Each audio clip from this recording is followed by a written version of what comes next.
can I ask you why people are kneeling, blindfolded and shaven and being led to trains in modern China? Condemnation of China after the BBC reported claims that women in so-called re-education camps for the Uyghur Muslim minority are being raped and tortured. The US government last week said what was going on in these camps amounts to genocide. Would you agree? I think if you look at Article 2 of the UN Convention on Genocide, most definitely. It reminds people in the West what was going on in Germany in the 1930s and 1940s. That's totally wrong. There's no such a concentration camp in Xinjiang. Let me remind you, Ambassador. Fake accusation against China.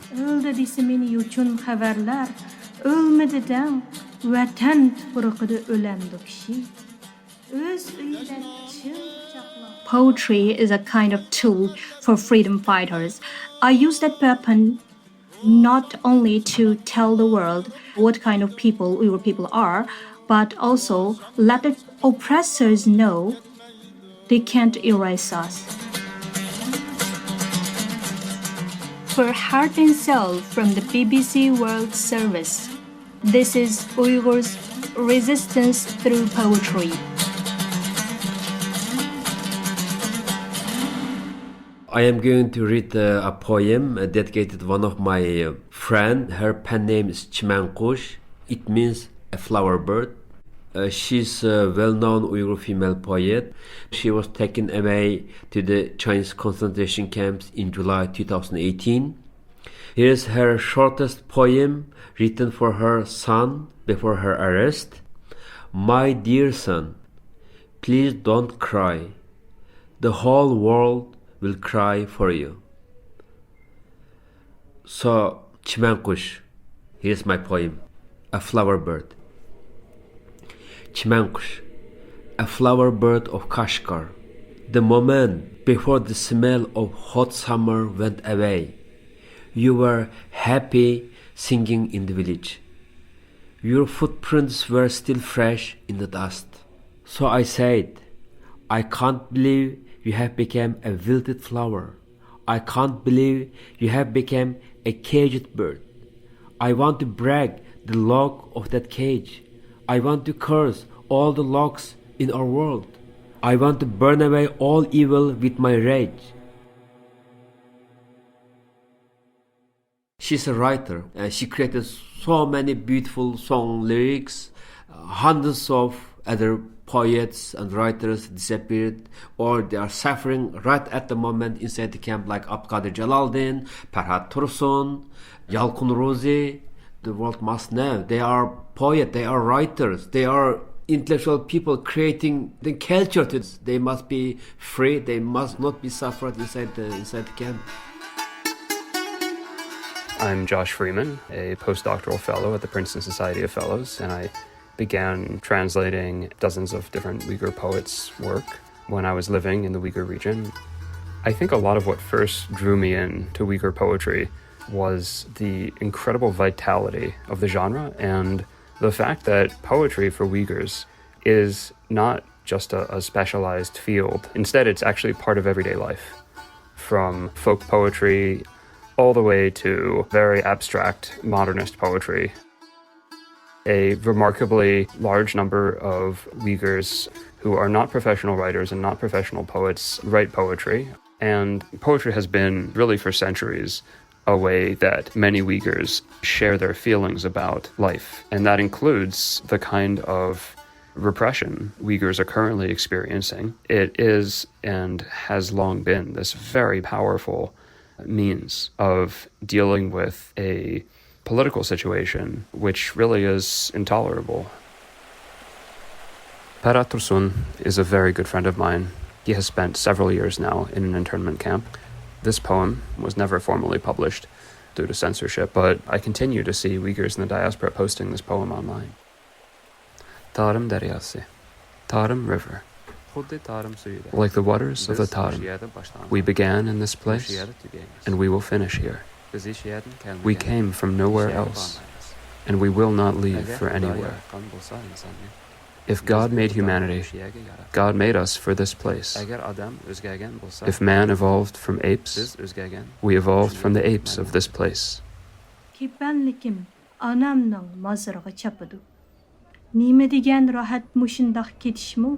Bir ölmey turup tayaklarda muratga yetişme. My name is Muyassar Abdullahat, and Handan is my pen name. I was born and raised in Ulja. Since I came to Turkey in 2013, I've been living here, focusing on teaching, writing, editing books and magazines. Poetry is one of the main things that give hope to the people for Uyghur diaspora because it is closely related to our culture. When we were little children, our parents always taught us poetries we remember till now. Lutfullah Mutallab, he was my mother's favorite. That's why he became my favorite at the time. He was a freedom fighter using his poetries. So I saw poetry as a tool of freedom fighting from the very early age. And I still am using that tool to fight for freedom. I still believe in it very deeply.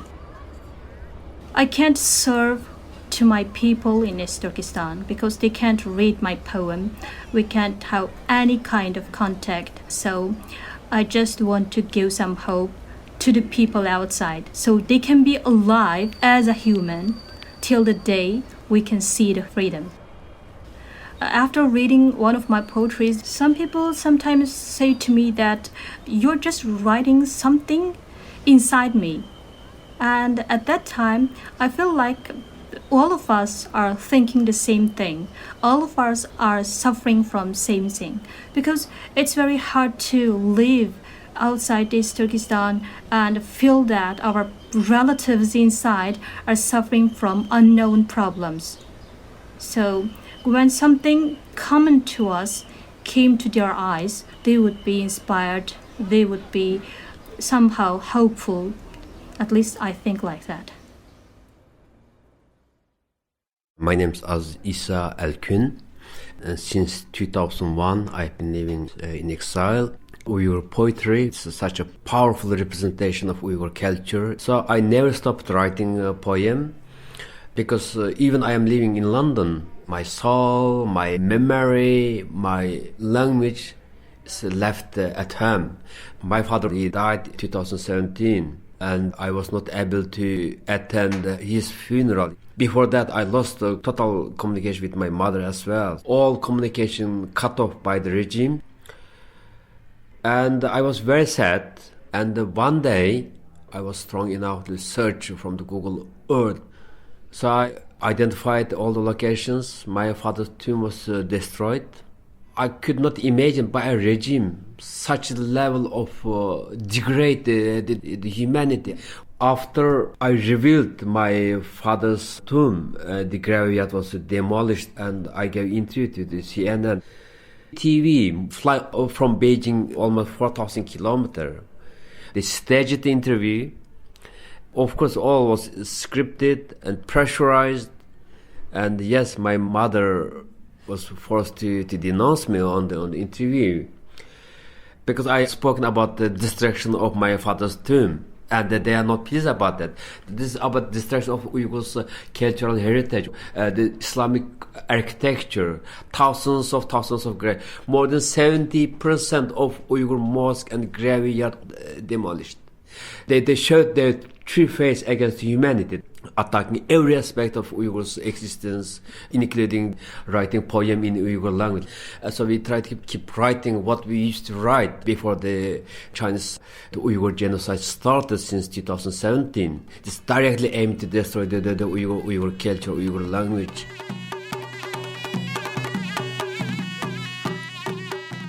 So my name is Muqaddas Mijit, living in France, but I was born in Uyghur region. I'm a filmmaker, ethnomusicologist, and performing artist. I'm a storyteller, probably. Everything I do is around Uyghur culture. I have things to say, share with the world, I guess. I went back to my homeland and start meeting with different musicians and artists, and I met a Sufi master in Ulja, still practicing at that point. It was in 2007. They could meet only once or twice a year, so I went to their rituals. If you look at Uyghur classical music that we call 12 muqam, the poetry is the main character. All those musical elements were created to support poetic message, and mostly, I would say, related to spirituality, to Sufism, searching for this truth. Not only God, I would say, the words is a kind of spiritual and philosophical interpretation of Uyghur spirituality. Actually, these words, these poetry had an essential role. The concentration is on these poetries, where the spirituality is put into a form. It's taught through these words and sang through these words. At that moment, I didn't know the existence of Sufism, all forms of its spirituality being really closely watched. In China, especially Sufism, I didn't understand that we had a different way of practicing Islam, using poetry to talk about faith.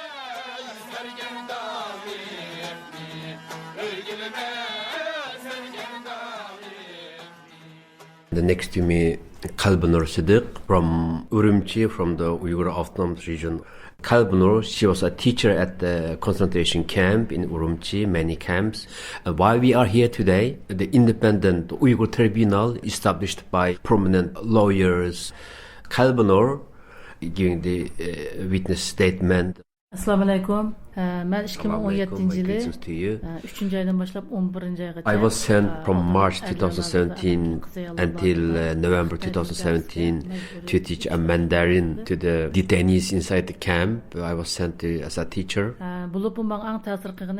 At the early stage, mostly I met religious people. After that, the second stage was mostly about young people and writers, poets. Among them, I feel very deep and worried about their fate.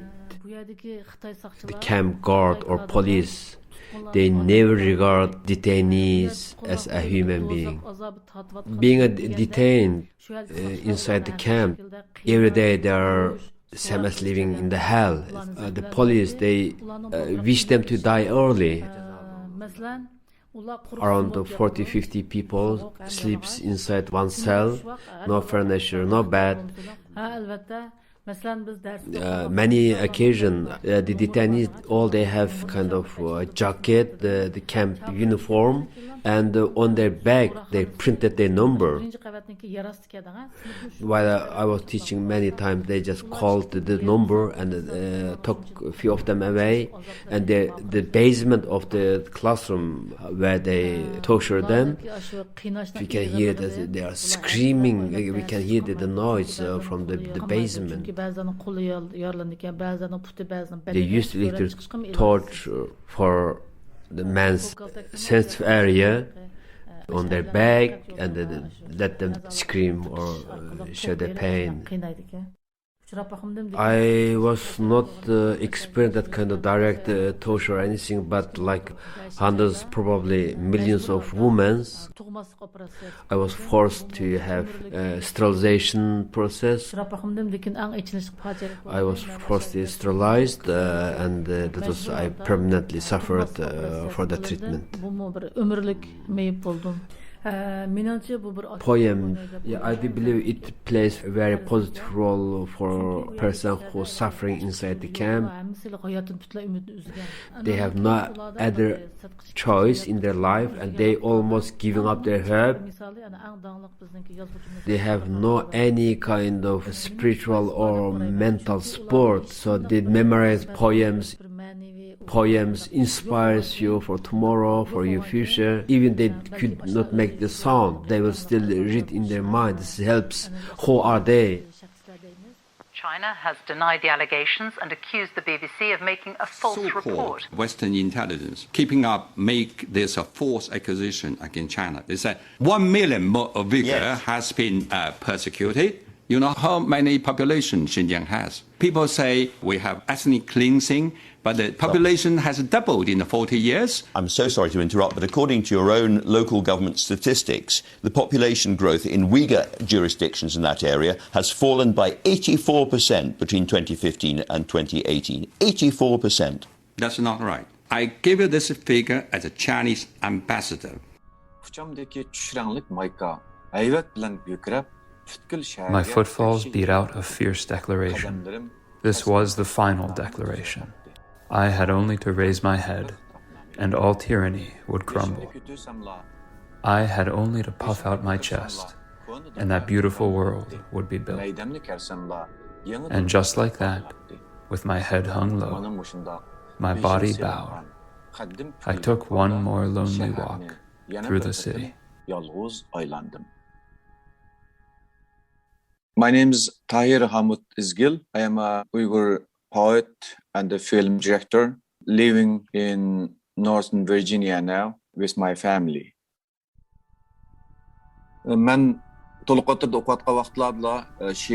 I began writing poetry when I was in high school.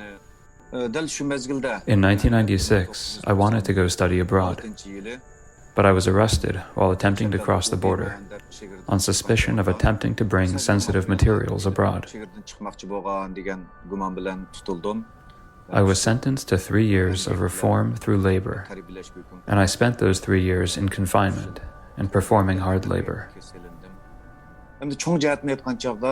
It was at just that time that the Chinese government was beginning to put much harsher pressure on Uyghurs, and it had initiated what's called the Shanghai Cooperation Organization to grapple with its greatest fear, that China would split up like the Soviet Union had split up. The 3 years that I spent in confinement in the labor camp were an extremely difficult and painful period of my life. After the repression grew much heavier in 2016, and in particular after the mass internments began in 2017, many of my relatives, close friends, and colleagues were sent to the internment camps, and many simply disappeared. We had no choice but to leave our homeland and go into exile in August 2017. In the 4 years since I've gone into exile, the new experiences and feelings that I've had have found expression in my poetry. I've written about exile. I've written about my longing for my homeland. I've written about my desire to return and about watching from afar. In truth, I've never wanted politics to be the central theme of my poetry. I've never wanted it to be the guiding idea in my poetic work. But after 4 years of exile, I find that it's impossible to keep politics out of my poetry. For me, this has become something of a conundrum. For Uyghur poetry to continue being written on all kinds of themes is a really important thing. For Uyghur literature, and also for the continuity of Uyghur culture, and for Uyghur-speaking people to continue to have the opportunity to enjoy poetry and enjoy all kinds of beautiful things.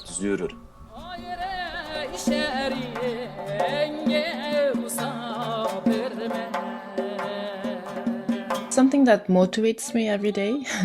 Since I arrived in France and I had this big crisis actually, and I realized that the world ignored me because they didn't know who I was. And whenever I say Uyghur, there's like, what is that? Then I understood that actually there's a huge imbalance in the world, that there are some people are invisible and other are more visible. So, but it doesn't mean that the invisible ones are the weak ones, right?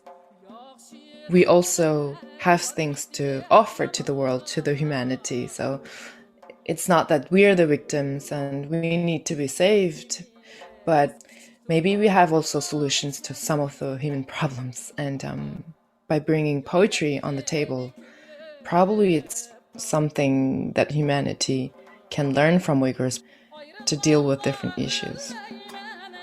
Words doesn't have a kind of physical structure, so it's very likely that they have wings and then they can fly from one mouth to another and then they can end up reaching into these camps. We saw the contrary example, that poetry from someone who's interning in these camps fly out. My former professor and my friend Abdulkadir Jalaluddin has been in a Chinese internment camp for more than 3 years now. I learned last summer that he was continuing to compose poetry even in this internment camp. Other inmates, by word of mouth, managed to transmit at least one of his poems out of the camp, and it eventually reached me. It was just a very profoundly affecting poem, and really speaks to the vitality of Uyghur poetry and also the enduring power of the human spirit, I think. No road back home. In this forgotten place, I have no lover's touch. Each night brings darker dreams. I have no amulet. My life is all I ask. I have no other thirst. These silent thoughts torment. I have no way to hope. Who I once was, what I've become, I cannot know. Who could I tell my heart's desires? I cannot say. My love, the temper of the fates, I cannot guess. I long to go to you. I have no strength to move. Through cracks and crevices, I've watched the seasons change. For news of you in vain, I've looked to buds and flowers. To the marrow of my bones, I've ached to be with you. What road led here? How can I have no road back home? I can't imagine going back because how can I, after everything happened there, and that I don't think will change in the near future, so I don't know. I can't imagine. Maybe I will one day, but I don't know. I really don't want the world see us as a victim or some kind of weak people. I just want the world to see how strong Uyghur people are, because our parents or grandparents fought for freedom, so we are now doing the same. People, whether Uyghur diaspora or people inside in East Turkestan, are just living a kind of difficult life nobody can understand. If we didn't die or we didn't become insane, it means that we are strong. And I use poetry to express that kind of strongness to the world. Let them to see that Uyghur people, they don't need any sympathy, but they need help and support. Buldu men aşı Abdurrahim Ötkür'ün. I like very much Abdurrahim Ötkür, and I like to read this poem called The Trace. Every Uyghur, every people in our country, they memorize it. Yaş idik, müşkül seferge atlanıp çıkkandı biz. Emdi atqa mingüdek bop kaldı ana nevrimiz. Az idik, müşkül seferge atlanıp mangandı biz. Emdi çoğun karvan ataldık, kaldırıp çöllerde iz. Kaldırıp çöllerde iz. Kaldı iz çöller ara gayi davallarda yine. Kaldı nini arslanlar, kabrisiz kaldı dimen julğun kızargan dallada. Gül çiçekke pürkünür, tanrı baharda kabrimiz. Kaldı iz, kaldı menzil, kaldı uzakta. Toxtamaz karvan yolidin, gerçi atlar bek orup. Tapsi bu izni bir gün, nevrimiz ya evrimiz. Suppressing poets, trying to suppress their work, is an enterprise doomed to failure. You cannot simply erase ideas and verses. Culture is not something that you can simply make people forget. Certainly not a culture as powerful as Uyghur culture, of which poetry is such a central part. Poetry, language, religion are all the elements that is inside the Uyghur identity. They tried this method before, like back in Cultural Revolution. They didn't succeed. So I don't think they will succeed this time. And even if they succeeded inside the East Turkestan, Uyghur diaspora, we are here to preserve our all identities and to make them alive. For example, we are now teaching Uyghur kids our language, poetries. So children are the keys of a nation. This is the way we are fighting against their schemes. I hate seeing myself as traumatized, as some articles would portray us. Of course I have trauma, I mean, who doesn't? But being in this very special space and time, dealing with this Chinese oppression, I don't want to be victimized.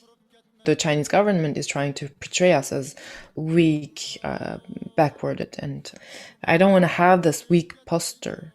So I always want to bring the poetry inside of my artistic expression. This is something which gives me a kind of power to deal with what's going on, and also power to turn this negativity to something beautiful. I think it's also to show to the world that I'm useful. I don't need your pity. Yeah, what we are facing is not just about Uyghurs, but it's about all of us. This is a kind of injustice that everyone should stand up against and fight. Uyghurs' Resistance Through Poetry was produced by Jeff Bird for Heart and Soul from the BBC World Service.